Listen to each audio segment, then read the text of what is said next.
Thank you.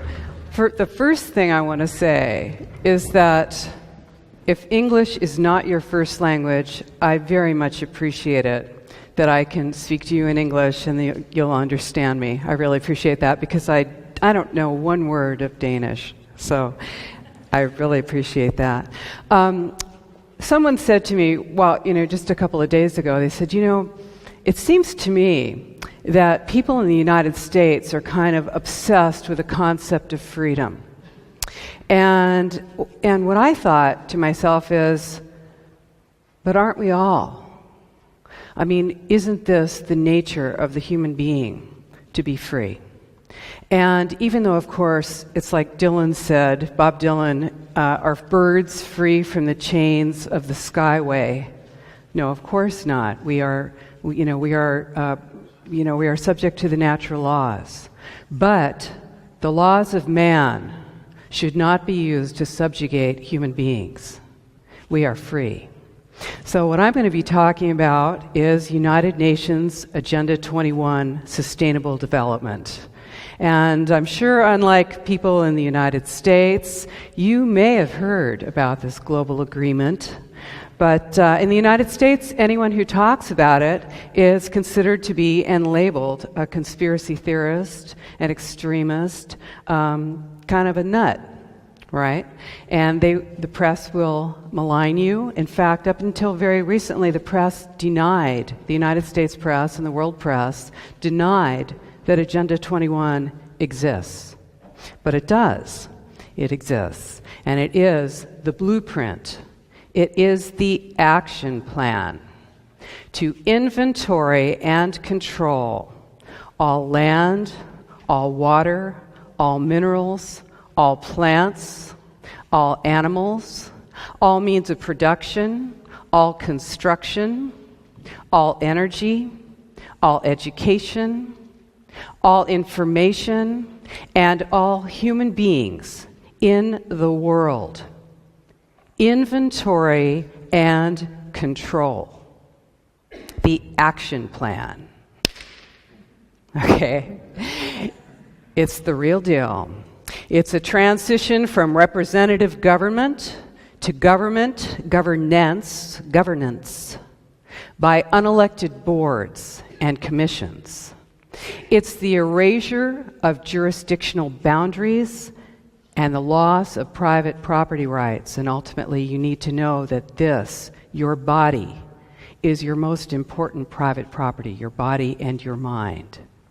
So, ultimately it leads to the loss of sovereignty and freedom for all of us. So, of course, you're going to be concerned about this, not just as citizens of whatever nation you live in, but as free human beings. And this, of course, is a nonpartisan issue. So United Nations Agenda 21 Sustainable Development was agreed to by 179 nations, including the United States and Denmark, in 1992 at the UN Earth Summit in Rio de Janeiro, Brazil. In the U.S., George H.W. Bush committed us to implementing sustainable development, and it's been supported by every president ever since. Bush, Clinton, Baby Bush, and Obama. This is a global plan, but it is implemented locally.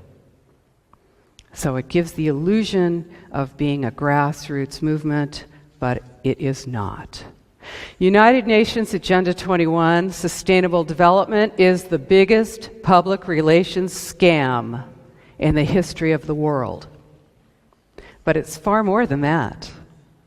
It's the agenda for the 21st century. That's what it's called by the UN. And it's a recipe for destruction. It enables and justifies monitoring and metering and restricting our energy usage and our water usage. And you see that, of course, as smart meters. Instituting a carbon tax on industry and ultimately on us as individuals. Pulverizing our roads and destroying our dams. Instituting data collection and data sharing, information sharing in energy usage, schools, healthcare, law enforcement, and in fact, in every part of our lives that had formerly been private. Diagnosing a huge portion of our population with mental illness and drugging us. It enables the revamping of our school systems by inserting sustainable development principles into every course, from pre-kindergarten all the way to postgraduate school. So, by the way, if you're looking to the young generation to save us, you are looking at the resistance here. We must resist and work together. People are being indoctrinated in the school systems to support the principles of sustainable development. What else does it do? It enables the changing of every land use document in the world to require high-density development, high-density housing in city centers so that we can be more easily managed, controlled, and surveilled. It allows for warrantless searches and domestic surveillance. And hey, in the U.S., we are now, under the U.S. Patriot Act, we can be identified as potential enemy combatants, and we see the redefinition of torture. It allows for the loss of personal and national sovereignty in a global transfer to mega corporations. This is the erection of a corporatocracy. That's what it is. It's a global totalitarian state, and it is in progress right now. This is not something that's out there in the future, or it's not here in Denmark, or it's nothing to worry about. This is happening right now. This is what it looks like. It is incremental. That's how it works. It's no flashing lights. You're not going to see it named that very often. It's a stealth plan right out there in plain sight. And it sounds crazy, and it is crazy, but I'm not crazy. I guarantee you. So, there's an overarching political and social philosophy that goes with this plan, and it's communitarianism. All over the world, and certainly in the United States, our individual rights are paramount. Now, that doesn't mean that you can go and transgress on someone else, but it means that the individual's rights are guaranteed: life, liberty, and the pursuit of happiness. You know, who's going to define what the pursuit of happiness is? But this is all individuals know this for themselves, right? But under communitarianism, the individual's rights are balanced with the rights of the community. Now, there are no rights of the community, and the community itself is not delineated. You know, what is the community? If you dissent, I guarantee you, you are not the community.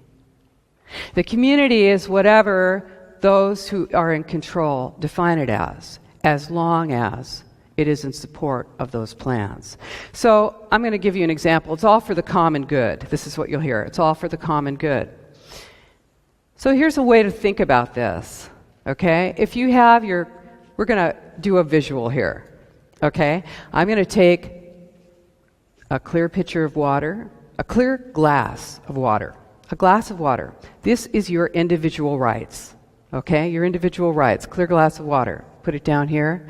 Now we're going to take a glass of milk. This is a communitarian state, communitarian rights, Nazi Germany, Soviet Russia, Maoist China. This is the all for the common good, okay? We're going to put that down. Now we're going to balance those rights. We're going to take a clear glass pitcher. We're going to take your individual rights and the rights of the community. We're going to balance them. We're going to pour them together. What do you have? You've got milk. You have subsumed your individual rights into the rights of the community. Undelineated, can change at any time. Okay? So, United Nations Agenda 21 is dependent on the Hegelian dialectic. And that says that a crisis is posed and a solution. A crisis comes up. Woo. And here's the solution.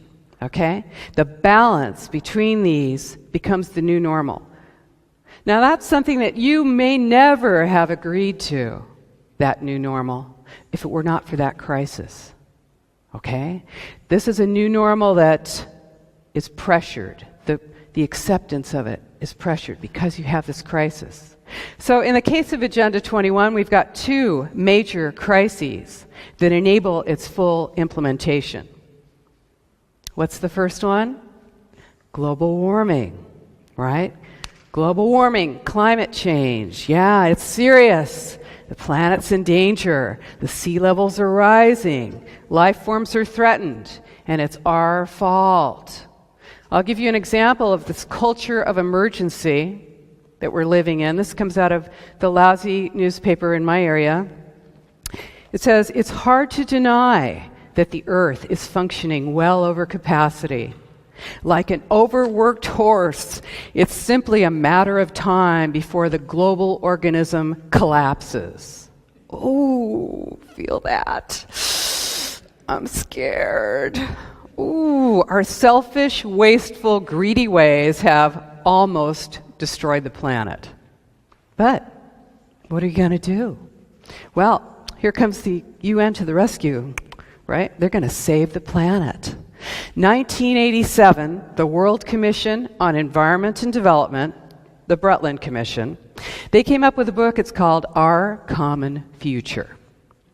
And it defined sustainable development. That was, now everybody thinks they know. You can go around, man on the street, interview, ask people what's sustainable development. They all, it's cool, man. We're going to live in balance with nature.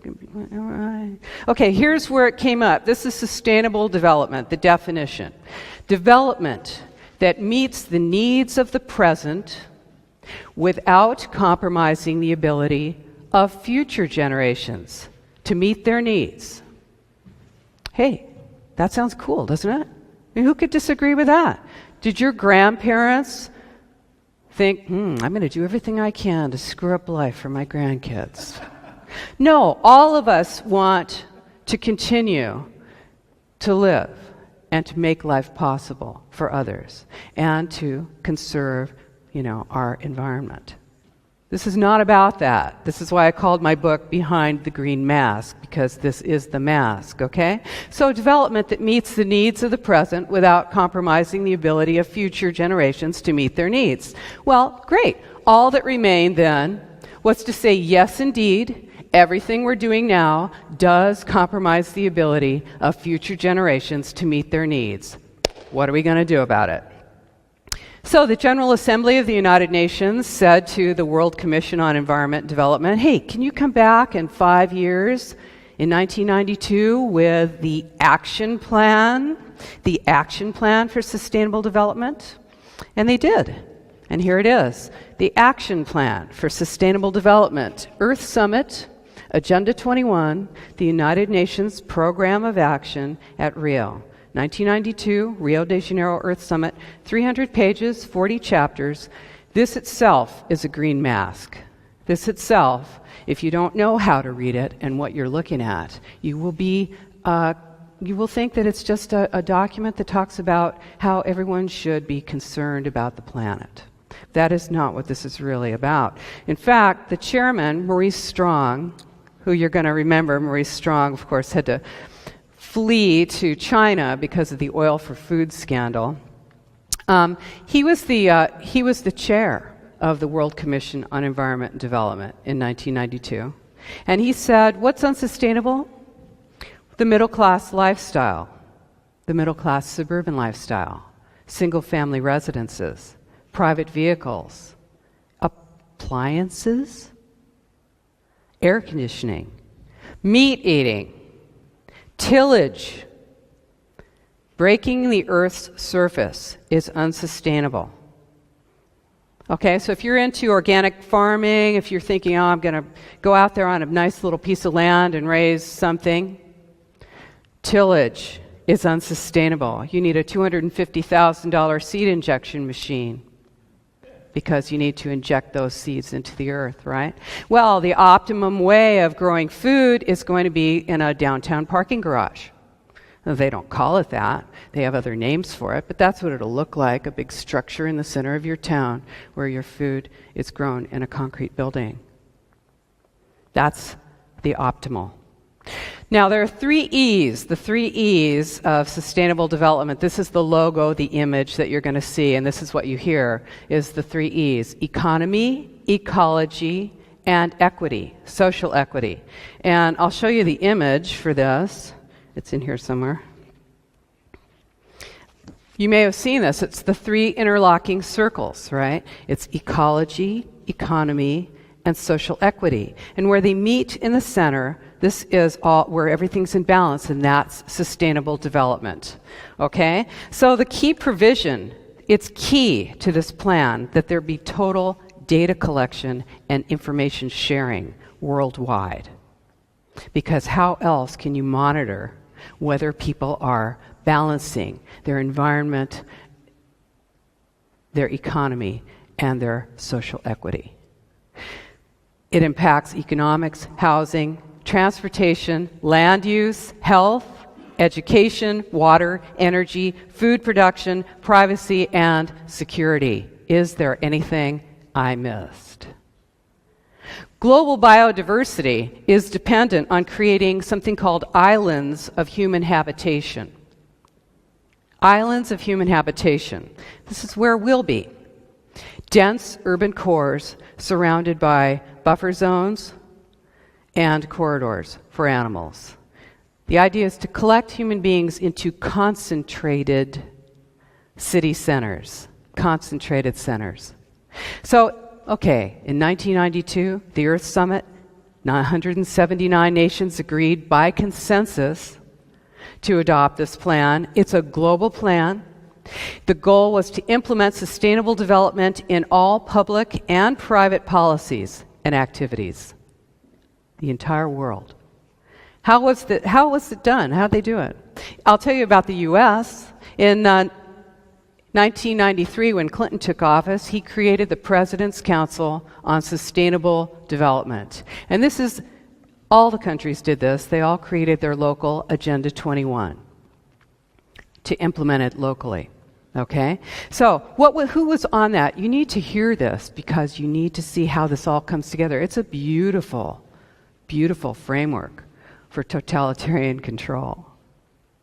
So who did they have on that? They had 10 cabinet-level secretaries: defense, interior, agriculture, education, transportation, and captains of industry like Enron. Ken Lay was on the President's Council on Sustainable Development. BP, British Petroleum, DuPont, Dow Chemical, Ciba-Geigy, Sandoz, Novartis was on the President's Council on Sustainable Development. What do? They provide vaccines. What else? Hypertension drugs and Ritalin for children. Who else was on there? Non-profit organizations like the World Resources Defense Fund, the National Resources Defense Fund, the World Wildlife Fund and Council, the Sierra Club. Okay, so what this does is it brings nonprofits, government, and corporations together to implement policy. Because the idea was that this plan could be implemented administratively all over the world without us knowing about it. So how are they going to do it? They were going to use and are using land use plans, because this is the way to control the population, is by controlling land. So in 1996, the President's Council on Sustainable Development in the U.S. gave a multi-million-dollar grant to the American Planning Association to come up with a book. Now, it's a 12-pound book, so I didn't bring it with me. It's called Growing Smart, Legislative Guidebook with model statutes for planning and the management of change. Change. Now, think about that word change. You don't have change without destruction. Transformation requires destruction of the old way. Now, that word change was used in the Obama administration, is still being used, along with the word forward. Change and forward without asking, change to what? Forward to what? And what does that mean? So here we go. We've got a legislative guidebook that is now in every university if you're studying planning, and every single planning department in the entire nation that is guiding every planning department with sustainable development principles. So they said, hey, we're going to be able to do this. We're going to make this thing happen. And we can implement this without the people knowing, but when they find out that they're living in a dictatorship, they might not be happy. So it might be unpopular. So what are they going to do? So they came up with another book. It's called Sustainable America, A New Consensus. So you know the word consensus. If you look up consensus in a dictionary, hey, if we were going to have consensus in here, we'd all be in a big circle, we'd talk, let's say we're going to go party tonight. So we're going to talk about it and decide where we want to go, and everybody's going to get a chance to, we're going to work it out, right? That's real consensus, agreement of all parties. No. This is the new consensus. What is it? What is the definition? The new consensus is neutralization of the opposition. Neutralizing your enemies. Neutralize and convert. You dare to dissent? Agenda 21 is top-down, global, but it gives the illusion of being local, right? So it purports to being sourced in the people. And it needs support by the stakeholders. You think you're a stakeholder. You are not a stakeholder. Okay? They need community buy-in, so they create it. In fact, they create the community. In fact, your local government is engaged. Now, does this sound like, hey, this is a conspiracy, but it ain't no theory. This is the real deal. So your local government will go out into your neighborhoods and identify people who are willing to work with them. And then they will elevate them. They'll say, hey, have you thought about starting a neighborhood association?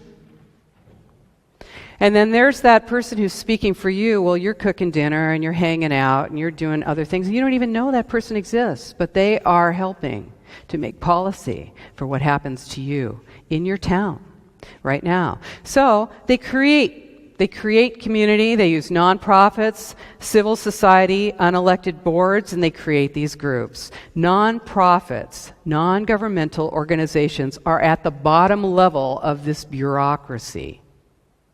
This is a bureaucracy that is created where we have no impact. This is not representative, right? So they have public opinion meetings. They call them visioning meetings in the United States. This is all across the U.S. You get invited to come on down, give your opinion of this cool new plan for the center of town. So you go down there. And they've got a screen up there and they show, do you like this? Do you like that? They give you 3 options. You don't like any of them, but you don't get to say that. And if you do say that, well, you're a dissenter. Remember, communitarianism. They'll shame you. They'll mock you. You'll be rejected by your community. Half the time, the people in that room are being paid to be there. They are people who are working with a nonprofit. They're consultants. They're employees of the government who are there after hours being paid. And you have wandered in. Somehow you noticed that little tiny ad in the newspaper on page 7050. So you ended up in there, right? But right now, if you go to those government meetings, they use the RAND technique, the Delphi technique, a mind control technique, which is used to bring groups of people to a predetermined outcome while giving them the impression that it was all their idea. You are so smart. You came up with that plan all by yourself. We won't tell you it's the same plan in every single city in the entire United States and around the world. If you dissent, they bring in men with guns. There are now men with guns in every government city meeting that the public is invited to. Men with guns ring the walls. They're called police officers. I've been chased down an aisle when I had a mic, when I was giving my opinion, you can imagine, and chased by a police officer. I said, what are you going to do? Arrest me for saying something? You afraid I'm going to say something? You're going to see, okay, so this is it. You're going to see these terms, and they all sound cool. This is all straight out of Agenda 21. Capacity building, strengthening community, consensus building, vibrant, walkable, transformation, livable, change. Ooh, God, it feels good, doesn't it? Yes, this is it. This is manufactured consensus and behavioral modification. This is public re-education. Lifelong learning, you ever see that? Lifelong learning, that's when you go to school as a child and you never stop being indoctrinated. Come on down, we'll give you a class in knitting, and meanwhile we're going to tell you about sustainable development. And it's not about making sure that those sheep are well cared for and eating the right things. It's not about that. It is about manipulating public opinion. It is about opening the populace to accepting decisions made by consensus. So in case you think I'm making this up, I want to show you this. I got this little thing on Amazon. It was published in 1994 or something, and I'm sure that it didn't sell many copies. Now they're just flying off the shelves. I'm sure they're like, what the heck's going on with this? This is called Rescue Mission Planet Earth, a children's guide to Agenda 21. Okay, it's so cute. It's got pictures. It's by the Children of the World and Boutros Ghali of the UN. Okay? Oh, this is so cute. It's all about how we're messing up the planet. And there's this one little quote I'll tell you. This is for children. The planet groans every time it registers another birth. I'm giving this to my kids.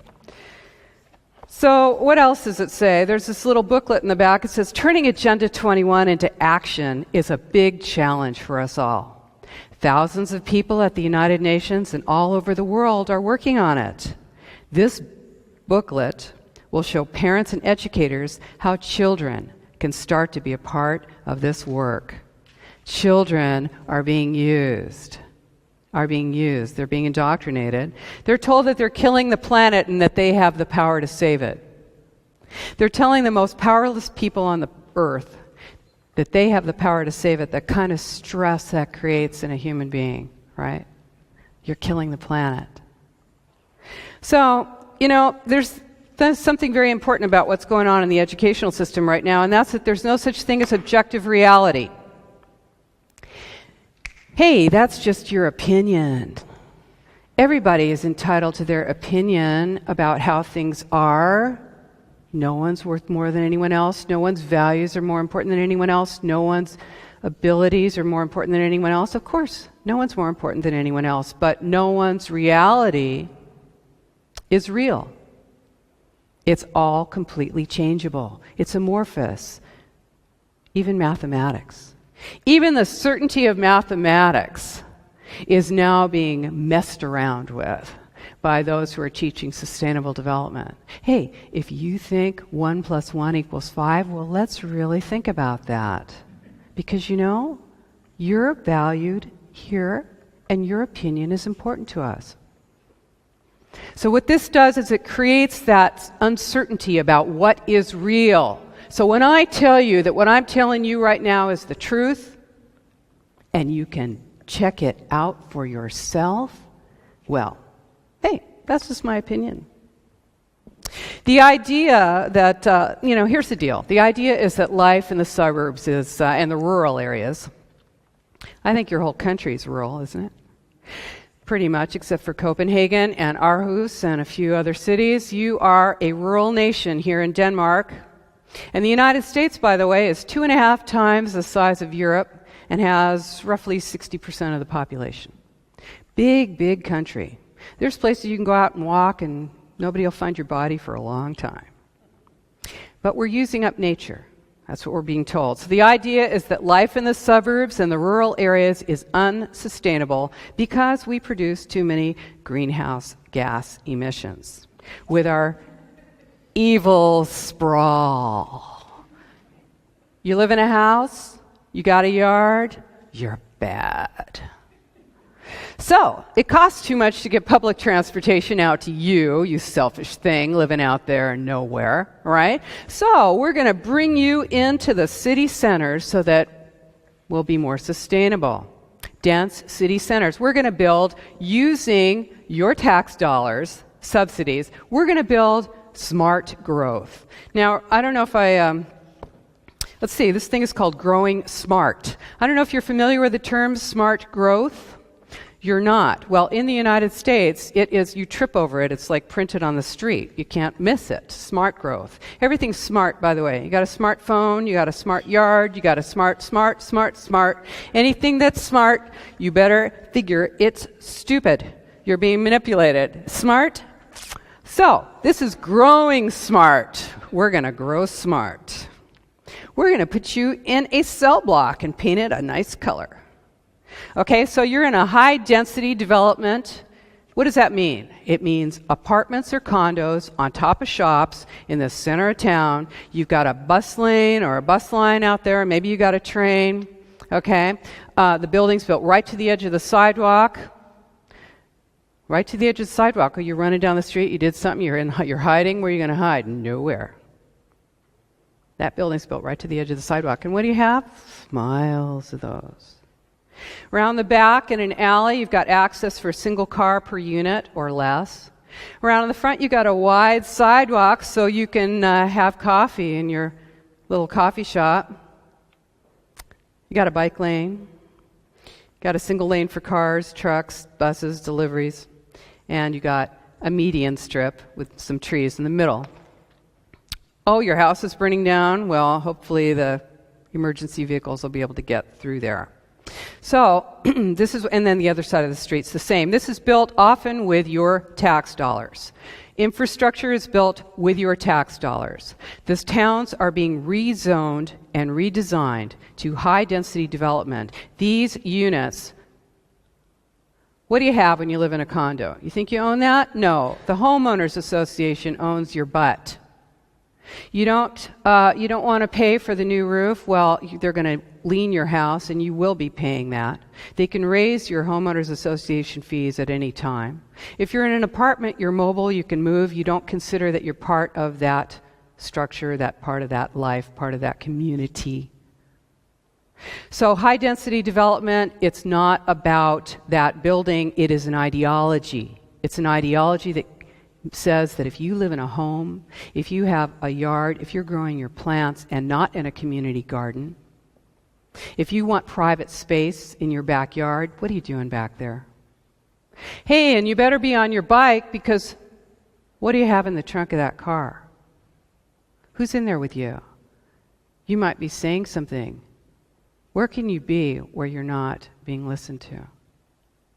So, how do they do this? How are they implementing this worldwide? They are using an international group called the International Council on Local Environmental Initiatives, ICLEI.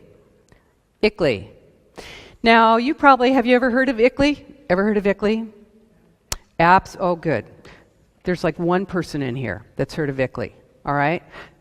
Why haven't you heard of it? Why haven't you heard of it? 179 cities in Europe are members. Most major cities in the world are members. That means you are a member. London, Berlin, Madrid, New York, Los Angeles, San Francisco, Rome, Amsterdam, Copenhagen are members of the International Council on Local Environmental Initiatives. It is a non-governmental organization created to implement Agenda 21 worldwide, to influence policy. It's a stealth organization in 80 countries. It says it gauges livability, and it sells climate action plans. But really what it is it's a policy and legislation arm of the United Nations. And it's made up of elected officials, non-governmental organizations, and consultants making policy for you. So this is how it happens. They actually, what they do is they concentrate power in the cities, in the large cities, and they slip the power, they slide the power into the control of non-representative boards and commissions. And then, for instance, the United States did not sign the Kyoto Treaty. The U.S. did not agree to Kyoto, but 1,055 United States mayors did. They, in fact, agreed to implement through ICLEI, they agreed to implement the Kyoto Treaty in their cities, and these are major cities in the United States. So what they did is they went around the requirements, they went around the national requirements for ratification of a treaty. And this is how you break jurisdictional boundaries. This is what this is about. So, okay, so what's the goal? Hey, I want to tell you this one thing. Check this out. When Obama was running last time, he said, I'm going to commit the United States to reducing our greenhouse gas emissions 80% below 1990 levels. 80% below 1990 levels. Well, that seems like a lot, doesn't it? So I thought, gee, I wonder what year the U.S., I wonder what year we were at 90%, 80% of 1990 levels. I've got it. Okay, so I found a chart. I looked at it. Taking the greenhouse gas emissions of the year 2004, okay, that was the chart went up to that, so I found 1990, and then I dropped 80% below that emission and found what year was the United States, what year was the world emitting 80% of 1990 levels of greenhouse gas emissions? What year was that? What do you think? 80% below 1990 levels. Close, but wrong. 1934. Oh, a great year for the world, right in the depths of the Depression, right? This is cool. We got it all going on. 80% below 90. But think about this. Do we have more people now than we had in 1934?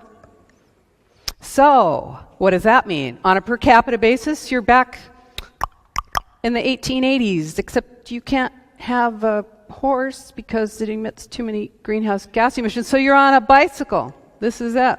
You're on a bike. Okay, the goal is using the green mask of environmental concern. The two parts of Agenda 21 are imposed, and that is smart growth, high-density development, moving populations into controlled city centers where they can be monitored, controlled, and surveilled, and the other part, the Wildlands Project. Wildlands. Getting people off the rural land, blocking access to wilderness roads and resources, and shifting land ownership from private to public. And then when it's in public hands, it can be then shifted into other private hands, conglomerates, large corporations. So that's the way, this is how it's done. In Europe, all the nations made local Agenda 21 plans. All nations. And by the way, if you check out our website, Post Sustainability Institute, you'll find the link to the United Nations where you can actually find your own country, find the plans. This was updated, the UN updated it. Don't worry about it. I'll give you the information. Don't write it down now. What it was that the United Nations recorded those plans and actually had everything together on their websites up until about 1997. So you'll see, from 1992 to 1997, and yes, Denmark is on there, and you can check it out. So, for instance, here in Denmark, let's just take Denmark. In the year 2000, the Danish Planning Act was amended to commit all municipalities to the development of local Agenda 21 strategies. In, the Earth Summit was, every 5 years. So in Johannesburg in 2002, what was the goal there? Broadening the role and capacity of local authorities in implementing Agenda 21. Here in Denmark, you've got the Aalborg Agreement in 1994. Aalborg plus 10, 2004, founded the European Local Action 21 Roundtable, public-private partnerships. Fascism. Yeah, that's one of the best ways. That's how do you implement this? You use the corporations, which pressure the government, work together funding the non-governmental organizations, which pressure the government, and then you have people that are shifting from one role to the other. Well, they go out of office and now they're the head of whatever the environmental group is, and then they move from there into another elected position, and this is how your policies are changed. In 2012 was the 20th anniversary of Agenda 21, right? Rio Plus 20. And in Rio de Janeiro, what was the deal there? Strengthening the role of major groups, non-governmental organizations. What did they do there? They say it's a failure. If you check it out with the UN, they're going to tell you, oh, that failed. We really screwed. They always tell you they failed. They always tell you they failed in their plans because they don't want you to freak out. Yes, we achieved our goal. So, strengthening the role of major groups, what did they do? They made $500 billion in agreements between non-governmental organizations, foundations, corporations, and governments at that time. The World Business Council for Sustainable Development, who's on that? Monsanto. GM, Sony, DuPont. How about those seeds, huh? Okay, so what you have here, you've got however you set up your representative government, but in the states we've got city, county, state, and federal. What do they all have in common? They're all elected by you. Now, yeah, they may not represent you, and you might not be happy about it, and you might need a whole heck of a lot of money to get in there, and things are very seriously messed up. But you still have the illusion of electing them, and at your local level, you are making policy and electing those officials. But what is this? Think about this. Global, regional, neighborhood. What do they have in common?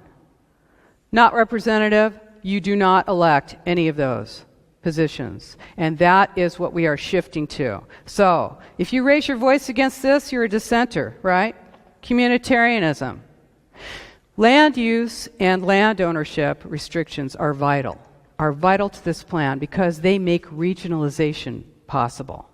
And here's what Ernst Huber, the official Nazi Party spokesman, said about this in 1933. Here's the official Nazi policy on land.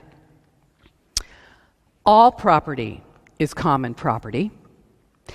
The owner is bound by the people and the Reich to the responsible management of his goods. His legal position is only justified when he satisfies this responsibility to the community. Zbigniew Brzezinski, I think it's ended in 33. Zbigniew Brzezinski is the former national security advisor to President Carter. In 1995, 3 years after Agenda 21 was agreed to, he said, "We cannot leap into world government in one quick step. The precondition for eventual globalization, true globalization, genuine globalization, is progressive regionalization. Because thereby we move towards larger, more stable, more cooperative units, like the EU. Started as a trade agreement. This is how it works. Globalization, if you don't take anything else from this, think about this. Globalization is the standardization of systems. Standardization, you're going to see it as harmonization, homogeneity, uniformity. Hey, you can't control systems that don't match up. Systems refer to the legal system, the educational system, healthcare, markets, land use, law enforcement. Do you know about fusion centers? Fusion centers? My goodness, I must be somewhere else. I must not be in the United States. They must not tell you that what they're doing now with law enforcement is integrating, militarizing your local police force, integrating it with your state police, your military, Interpol, the entire world. is being completely integrated. Fusion centers, FBI, CIA, all of your records, everything. You cannot fall into those little cracks anymore. Can't happen anymore. Total, seamless information awareness, total awareness. So, globalization is the process of developing worldwide uniformity in social, political, economic, and environmental controls. That's what it is. That's globalization. It's the rise of the city-state, okay? This is how you do it. That's what regionalization is the rise of the city-state. You're going to lose nations. Now, I'm not, I don't really have time to talk about nationalism, but what I want to say is that the smaller the unit, the more power you have. If you're regionalized and you have 200 representatives sitting on they're elected, but they're sitting on an unelected board making policy. And let's just say this room, we are all representing some town or some state or some nation. How much voice do we have? Who listens to us? And how much power do we have? So I'm going to show you the new map of the United States of America. And you may not be able to see this very well. We have 50 states in the United States, but this is mega regions. Mega regions. Mega regions. Mega, large. Mega regions. These are the city-states. These are large cities that are being made larger. Now remember I told you that the gray area is the wildlands. That's going to be the area that no one will have access to. And I haven't told you anything about myself. I was a legal witness, an expert witness in land use and land valuation for my government, for the State Department of Transportation. Expert witness, testified in court. And I found out about this because I saw that people were not being able to use their land. And I looked behind that and I found Agenda 21. This is true. Okay, the federal government of the United States is doing this, is in process of creating mega regions, which are essentially crossing national boundaries. This is Cascadia. It used to be a portion of Washington State, Oregon State, Idaho, and Vancouver area, British Columbia in Canada. The Southern California and Texas Triangle areas include part of Mexico. This breaks national boundaries, it breaks state boundaries, it breaks county boundaries. It's also a project of the Ford Foundation and the Rockefeller Foundation. Regionalization and world government. You use trade agreements to destroy boundaries, and you actually cannot make local law that breaks those treaties. Okay, you standardize the law, you relocate populations and jobs. We've got the Trans-Pacific Partnership coming up in the United States in the Pacific Rim, and about to come in December is the Transatlantic Trade Investment Partnership with the EU and the United States. The United Nations policy on land use was established in 1976, and it says land.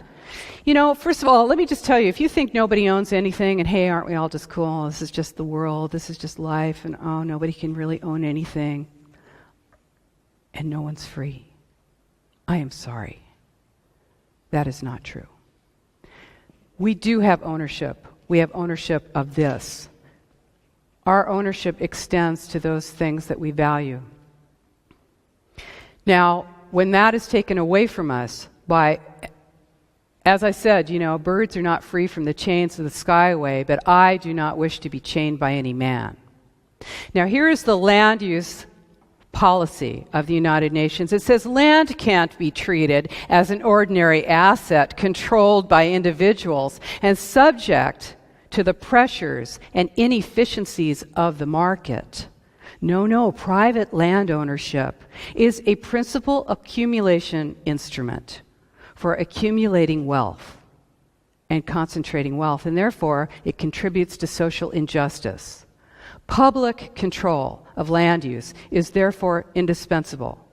And what does that mean? It means that right now in the San Francisco Bay Area, we are fighting a huge plan that merges 9 counties and 101 cities into a single unit.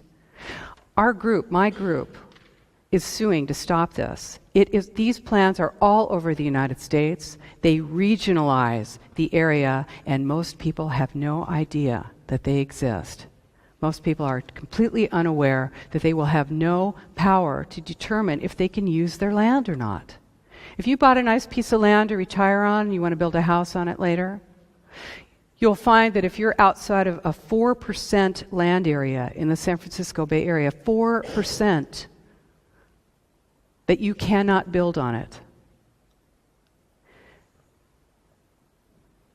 100% of the structures in rural areas outside of the urban centers in the San Francisco Bay Area has to be rural. 100%. You want to build a house out there? No. You can't do that. Now, these plans are the same plan all over the world. I've got, here's the local county below me, just south of me, and they have the logo for United Nations Agenda 21 right in their land use plan. The San Francisco plan is the same plan as the Hanoi Capital Regional Plan 2030, Hanoi, Vietnam. So land use plans are used to change and craft the physical built environment. Where and how you live really determines your life. So this cult of new urbanism is a war on rural people. Rural people. That's what you're going to find, because what do corporations want? They want a mobile workforce. They want a release of all regulation on moving products across boundaries. They don't want boundaries. And they want low wages. So if you're low wages, so if you're living in a high-density apartment in the city center, you don't have any land around you, you're in an apartment, you rent it, you are a mobile person, you can be moved from one place to the other where the jobs are, you can be easily moved, and your wages can be low because you do not have a vehicle, you've got a bicycle. It's a lot cheaper to move you around, and you can be more easily surveilled because you have no private space.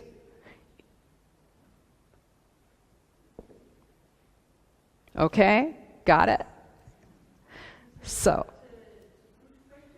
no, not yet. After. No. I'll answer everything you got, but not right now. Okay, so here we go. This is it. When you restrict single-family home development and you consolidate populations into tight urban centers, you're going to devastate land ownership and land use. And that's nationwide. In China, they've got the so-called ghost cities. Do you know about those? They're building, everybody's like, gee, I wonder what they're doing that for. Gosh, nobody's living there, and there are all these big, tall buildings that they just built. I wonder, okay, now we know. They're moving the rural populations in there against their will. They're relocating the rural populations against their will into these city centers that are built with full surveillance capability. All right? London, Berlin, Milan, other EU cities all across the world, this high-density apartment block construction is happening often with government subsidies, very often with government subsidies. So, the Wildlands Project. The Wildlands Project is, hey, this is a map of North America. You notice it has no boundaries on it because animals don't know where the boundaries are. The idea is that swaths of land will be identified, huge sections. I mean, I don't know how well you can see this, maybe not too well. This is a project of the World Resources Institute and the Wildlands Network. It's being implemented through the United States Environmental Protection Agency. This is about creating areas that are huge corridors for animal movement. The spine of the continent takes out about 12 states, goes down through most of Mexico and comes up all the way to Alaska. The idea is that, The idea is to remove humans and human activity from rural and suburban areas. Agenda 21 is rural cleansing. When you have fires, is it produced through HARP? Possibly. When you have fires, when you have floods, when you're looking at tremendous devastation like you've never seen before, Oh no, we're not going to let you back in there to rebuild your house, because you were living in a national forest, and we bought that land all around you, and now we want you out of there. Why? Because wilderness. What is wilderness identified as? What is wilderness? You think you know, you go out and you take a walk and you think you're in wilderness? Wilderness is an area where the earth and its community of life are untrammeled by man, where man himself is a visitor who does not remain. That's wilderness. That's what wilderness is. Urban people do not understand rural life. Urban people don't understand farming. There's a total disconnect. How do you get pushed off your land in the rural areas? They monitor your well. They restrict your access. They pulverize your roads to gravel. They stop your postal service. They take away your schools. They don't maintain your bridges. And pretty soon, you're the only one out there paying taxes,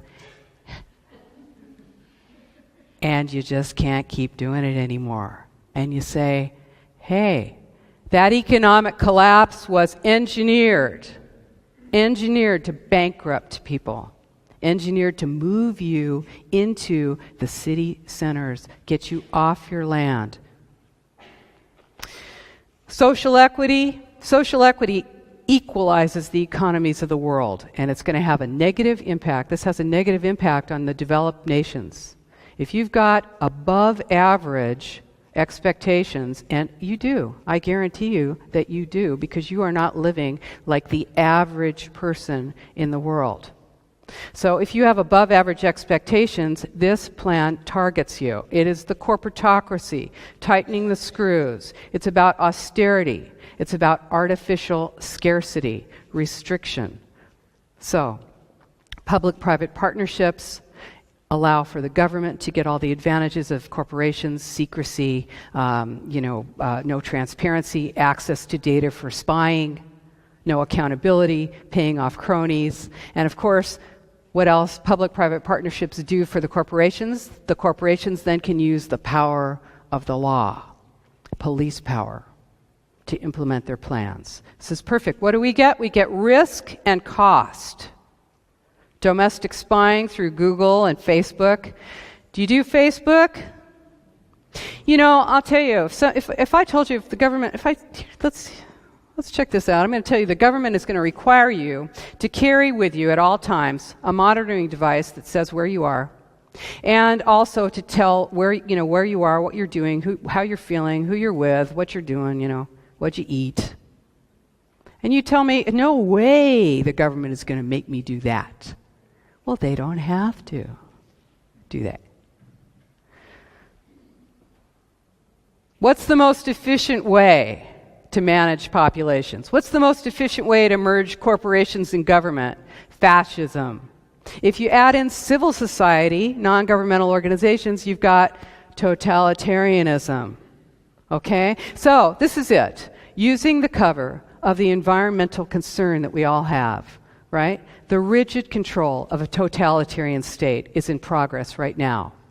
And that's what's behind the green mask. That's it. So I said there are two major crises that are being used to implement totalitarianism. The first crisis, climate change. Crisis 2, terrorism. 9/11 was the catalyzing event that was used for this purpose. 9/11 was used to terrorize us. They had the Patriot Act all written. This event was created in order to lock down the world. Have you flown lately? Practically have to strip naked. In the U.S., I haven't seen this yet in Europe, but it's coming here. You haven't seen this yet. If you fly, right now you just walk through the metal detector. But in the United States, you get into this big sort of bubble, and you put your hands like this, and it takes a full photograph of your entire body, X-ray, who knows. I never do it. I refuse to do it. I opt out. Lady wants an opt-out. Woman refuses. Woman opting out here. Woman wants an opt-out. Here I am. I'm standing here in my socks. Waiting for somebody to put their hands all over my body. And here she comes. Nobody will make eye contact with me. They're all getting on the plane. She must have done something wrong. I'm not talking to her. I'm not going to look at her. She's cut out of the herd. Okay, so the woman, she takes me over. She's like, no. Okay, assume the position. I'm a criminal. I am a criminal. My body is being searched. Okay, so this is what I do when this happens. I say, so, this all you can think of to do for a living? Is there anything you won't do for them?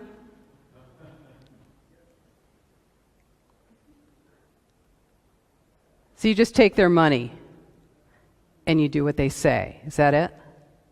Well, that keeps me in the airport an extra half hour, usually. So, hey, don't cooperate. Okay? Creating a culture of emergency that's linked to human behavior, that enables a wide range of restrictions that are going to benefit a global totalitarian restructuring of the world. All totalitarian states share the same characteristics: total control of property and means of production, total information, surveillance, of course, loss of free speech. How you like that consensus, huh? Right? Loss of free speech and restricted movement. They also share the same philosophy, and that is, it's all for the common good. The individual is selfish. The Spartan present, austerity. Right? Oh, you use too much. You eat too much.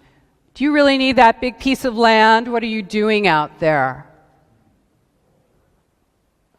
The vision of the glorious future. Oh, everything's going to be so great when we have sustainable development worldwide. We're all going to be on our bikes. It's never going to rain or snow. There goes the train. Yeah, life's great. What else do they have in common? All totalitarian states. Terror. The war on terror is a war on you. Revolution is bad for business. Communism, fascism, Nazism, all for the fatherland. It's all for the common good. And as we say in the United States, it's all for the homeland. That's it. This is it. When you look at that smart grid, when you look at smart meters, what you're looking at is a gigantic information tracking and control system designed to control all electric, gas, water, and information systems in the world, including all of your personal data, your healthcare data, everything. This is what it's designed to do. That is the smart grid. Smart, real smart. Smart meters can be shut off remotely. Remember that when you dissent. 3 o'clock in the morning, you go to turn your light on. You got nothing. Or you went down and you made a scene at the local government meeting, and for some reason your water's not working anymore. Right? Surveillance state is essential to implementation of Agenda 21. Essential. The Nazis, this plan is a continuation of the Nazi plan, of the Soviet plan, of the plan, all plans. I don't care if you can go back to Alexander the Great. Okay, Siemens Corporation. Who's doing it to you? Siemens Corporation. You got a Siemens Corporation thing hanging on your wall or somewhere in your house, or you're using Siemens? Siemens Corporation is a Nazi group. Nazi corporation. Under the, there were many hundreds of corporations that worked with the Nazis. Siemens was about to go under, was about to go bankrupt when Hitler came to power, and he generously offered them slave labor from the concentration camps, which they, of course, accepted. Now, what does Siemens do? They are in smart meters, the smart grid. They own water, huge, the biggest water in the United States. U.S. Filter is owned by Siemens Corporation. They fund the International Council on Local Environmental Initiatives. They funded Growing Smart. They're in high speed and light rail. Siemens. is implementing Agenda 21. IBM, okay? What did IBM do for the Nazis? Remember the tattoos on the arms? That wasn't just you're number 1, you're number 2, you're number 3. No. IBM created the computer systems for the Nazis so that they could analyze the data, so that they could collect and analyze the data for all of their prisoners. What is IBM doing now? They're working on biometrics to identify you through your eye. You want your money? You want to get your money out of that ATM machine? IBM. Okay? GE, General Electric, Smart Grid. This is a continuation of this plan. So, you've got full and total surveillance. You have the ultimate public-private partnerships with prisons. Public-private partnerships and prisons. Privately owned prisons all over the United States. What do they need? Prisoners. How do you get more prisoners? You make more things crime. And you make criminal sentences longer. Public-private partnerships. Hey, collecting data, you know that the U.S. government did not have enough room in their collection center outside of Baltimore, Maryland. They were actually browning out the town of Baltimore because they had so much of a power draw. So they just built out in Utah on a military base 1.5 million square feet of data collection centers. All information from and to the United States goes through there. 1.5 million square feet. That's pretty big.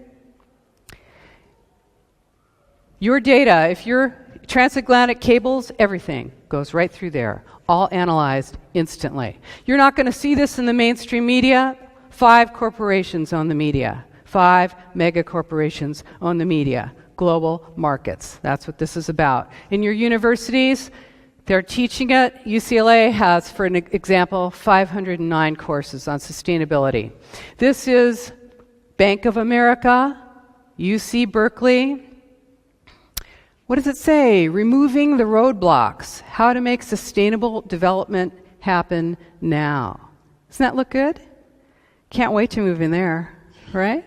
Oh, God. Everyone's in on it. Lawyers, consultants, planners, bicycle coalitions, the Lung Association, unions, Walmart.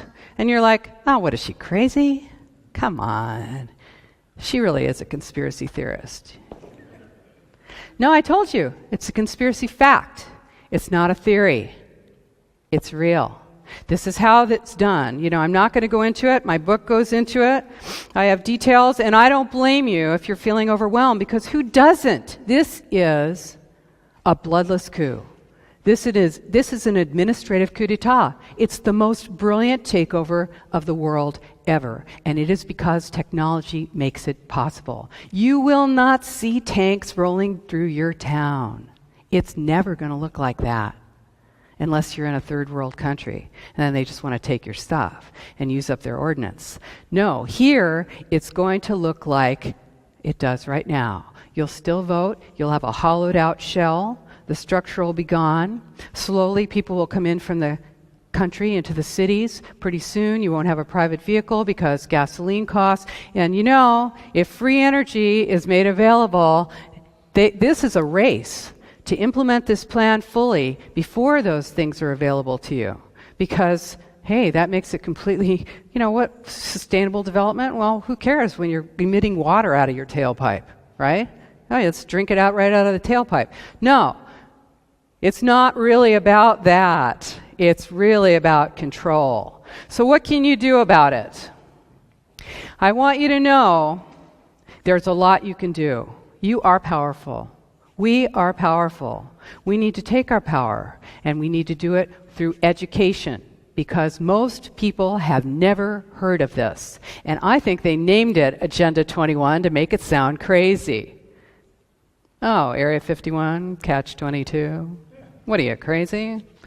So we've got flyers on our website. Now, don't just go to sleep. It's not nappy time. These are When was the last time you got a flyer with something that really meant something, that was intelligent, that got you, that made you say, hey, something is going on? Why is everyone talking about UN Agenda 21? Well, I'm not. I don't know anything about it. What's wrong with sustainable development?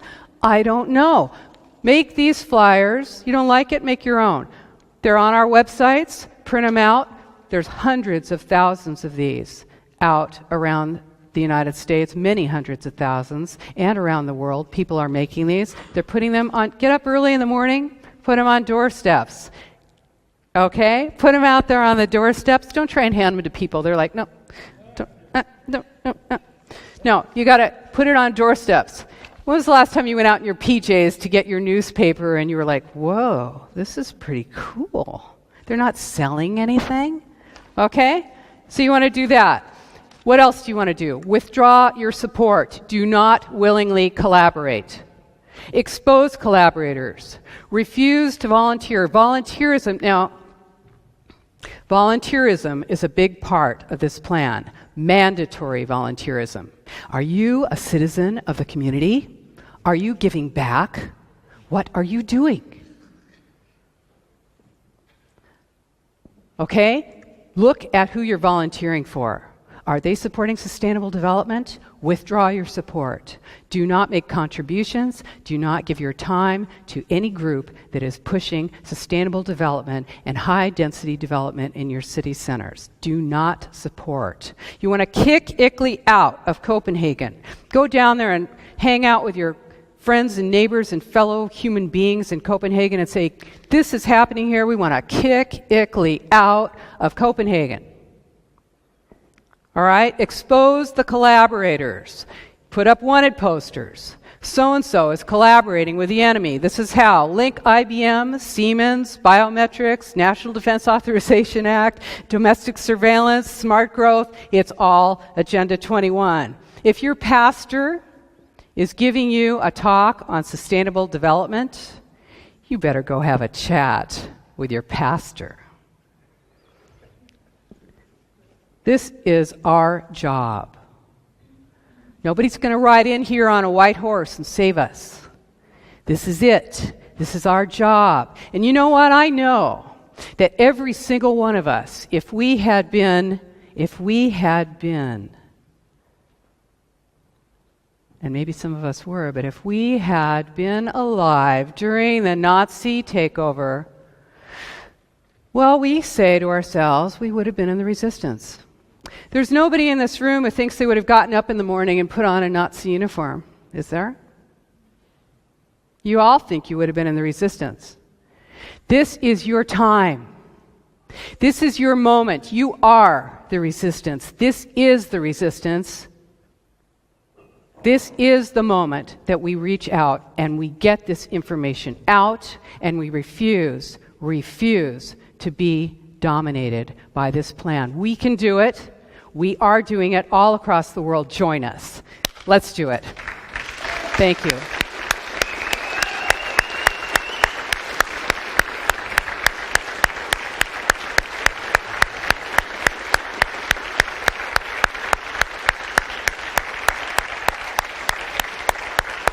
Thank you.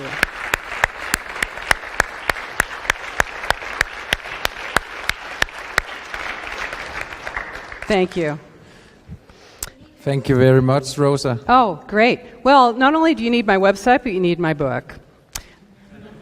It's easy to read, big print, and it's very basic. It's a good book. And you can get it out there. There's a few. And then on our website, check out postsustainabilityinstitute.org. I know it's almost the longest website address. My other one is the longest website address, and that is Democrats Against UN Agenda 21.com. Boy, is that ridiculous. So just put my name in, okay, and my last name is Koire. Just put that into your search engine and check it out. It's all in there, and I know that we are gonna do this together. So, got questions, or do we have any time for a question? Yeah, we have a little bit time. I have a small comment to what you mentioned, because we I didn't know it actually hang together, but I was listening to Red Eyes Radio with Susanne Pors, and she talked about how it got more and more difficult in the land actually to get a loan to buy a house. Yes, that's right. So this is also another way of actually implementing Agenda 21 is that the banks or the credit institute simply will not borrow you money for some kind of reason, or the interest will be so high so you don't want to buy the house at the land. So there's a lot of different ways of doing this. Yeah, that's Okay, actually, I actually do talk about that in my book because we have that's definitely a part of it. No? Yes, there is a question. Is it hot in here or is it me? Rosa, when I look at some of the activities going on in the United States in the rural areas, Yeah. for instance, they have crazy gatherings there with a lot of motorcycles, cars, and everything, a lot of beer drinking and whatever they do. So, watching this, I think, wouldn't it be a good idea to get some of this activity out of the countryside? And another thing... Can't we purge some of the people? Another thing I'd like to say to you, a friend of mine, she says to herself when she's in the TSA box sitting there being x-rayed or opts out of the x-ray and is in for a search, body search, she goes to the TSA guy or woman, oh yeah, give me a good massage, give me a good workover. Yeah, right. Yeah. Well, I prefer the person of my choice doing that rather than some stranger in a uniform. They hurt you too when you say that stuff to them. They don't like it. Thank you for you unveiling this to us in Denmark. I'm very happy because I can see tendency in Denmark, like you say. But of course it's not so strongly clear in Denmark because we are individual. I will ask you, have you done a trial? You know, you go behind these things, and I understand. But could you go to the government or Obama, which I think is sent from the light, and have a private talk with him about all these things? Oh my. Oh my. Why are you laughing? Well, you know, okay, I'm not, certainly I respect what you're saying. I'm asking you. I hear you. Of course, the government has made me their enemy. The government has targeted me as their enemy. And in fact, I worked for the government. I actually had to leave my job early. I am not a person that any elected official wants to talk to, although that isn't entirely true because, in fact, my book, there have been projects around the United States to buy my book in bulk and give it to all of their elected officials. And now elected officials, lower level elected officials, local and Congress, are contacting me, and I did actually make a presentation to the New Hampshire state legislature and others. But what I want to say is that President Obama supports Agenda 21. There is no question about that. No question. It's not like this in Denmark at all, because I can every day make my talk in the debate and the politics in the newspaper, and I get approval from so many universities, and so know there's something wrong in Denmark. So we have a more... There's something wrong in Denmark. But I'm very happy to obey this. I even can go to the government in your country and get the information. I did write to Obama to tell him not to get your insurance. So I know system. I know we are ignored. We are also a parallel system in Denmark. This is a spiritual movement to know, to dare, to will, and you will convey. I'm very happy to talk about this, but also to be silent in some places. I know that. My way is spiritual, so Well, good. You know what? You need everyone who's working on this works on it in their own way. The point is to do more and to work, and to continue. And whatever your understanding is, the important thing to recognize is that all of these systems are connected and that the mask is environmentalism. So, thank you. And do we have another question? Yeah, I think we have one over here. Like hi, your Rosa. shirt. Thanks. Regarding what you said, first of all, I want to thank you so much for this presentation. It's so important. I knew a lot about this because I researched the New World Order every day, but I learned things through this presentation. But I want to ask you, how do you view the New World Order and the RFID chip? Because I think that's a big part of their plan. I'm sorry, I didn't hear that clearly enough. No? Sorry. The question: how do you connect the RFID chip with the New World Order and the Agenda 21? How do I connect the government teachers? Is that what you said? RFID chip.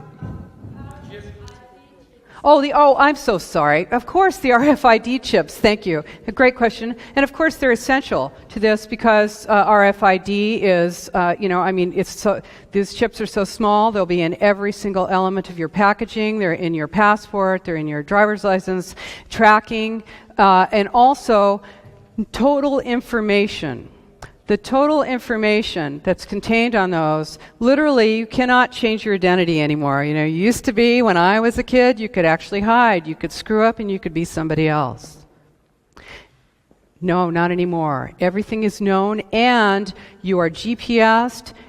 When we're talking about, there are many things I'd like to go into, but essentially the answer is yes. That is totally, completely integral to implementation of this plan. Yeah. Short question. Now, I missed the first part of the presentations. I don't know if you talked about this earlier, but I want to know if you believe in global warming, and if that case, how do you think we should deal with that issue? Well, that's good. Well, you know what?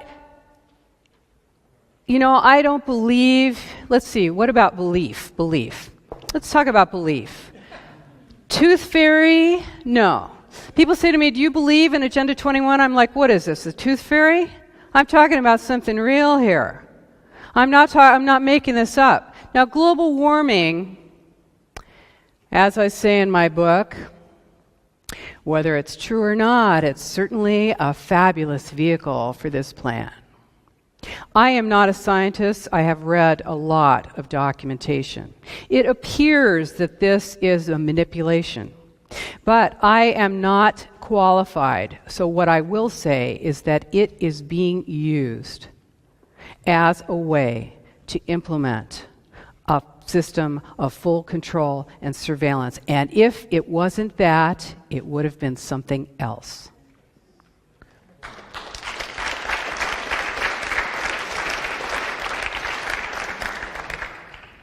Hi. I'm just curious. Oh, yeah, sorry.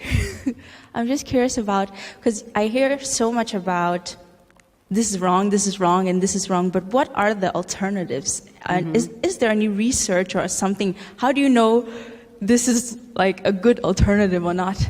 Alternative to sustainable development? Yeah, to everything that's wrong. Well, to this, I think freedom is a great alternative to slavery. I'd pick that one anytime, okay? Now, as I said, and I think I understand your question. Okay, my partner, Kay, is a general contractor. We've been together for like 21 years or something like that. She's a general contractor, and she's built whole houses out of recycled materials. I do not own, I've owned very little that's brand new. Everything I get is recycled, owned by somebody else, channeling all that good energy.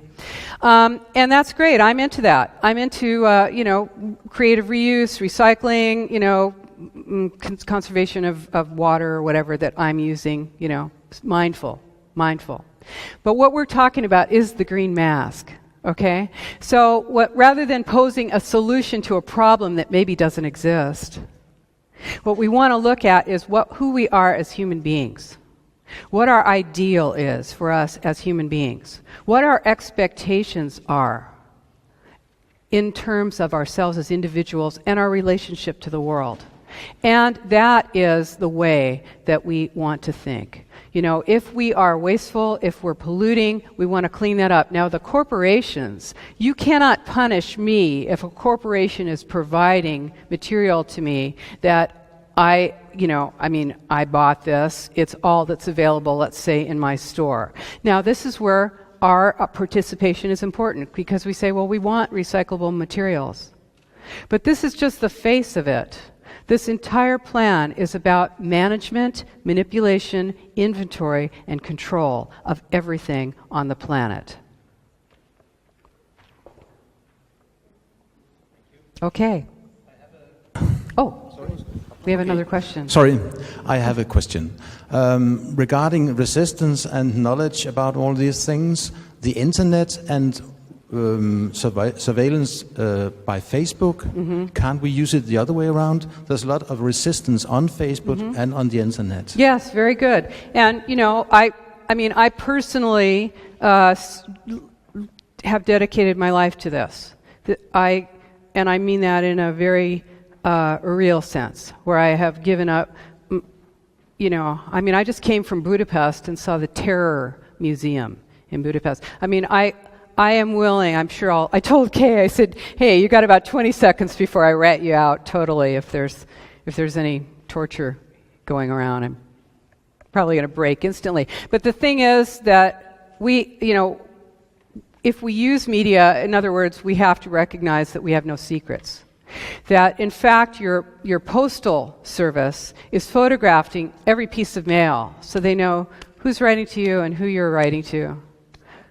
Now, they can't read the inside of that, but they know who is corresponding with you. We have very little places where we can be secret. That's another reason why we need our private vehicles and our private homes. And we need places where we can get together, strategize, discuss tactics, and work on this. And yes, if you do use electronic media, use it.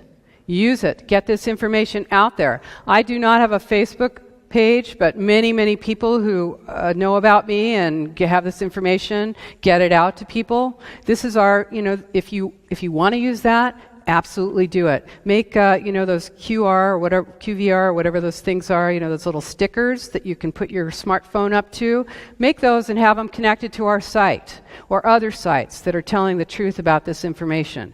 This is the information age. We are in a moment now where no one's holding a gun to our head yet. This is our time. Those of us who are free and who are willing to take the risk to speak out and tell the truth need to take this moment and use it. So yes, use your electronic media, absolutely. Okay, thank you. Let's see. Is that? I think we have one more question. One more, okay. Yeah, and that's the I last actually one. could stay here all day, and I'm happy to talk with anyone. Hi. I just wanted to thank you for a great lecture. It was really nice to have someone connect the dots, because this is really very complicated. And it was very nice to kind of put the things in perspective and connect all the corporations and everything. It was really nice. Thank you. Well, thank you. Thank you. No question. That was easy. I got off easy on that one. Okay. I think we should give Rosa one more applause. Oh, thank you. Thank you so much. Hey, thank you. Thank you. Thank you.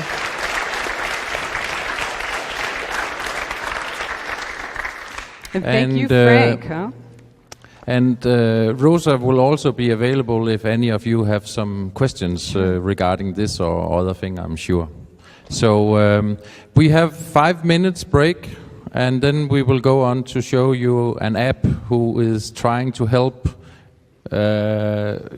coming up with solutions on environmental problems.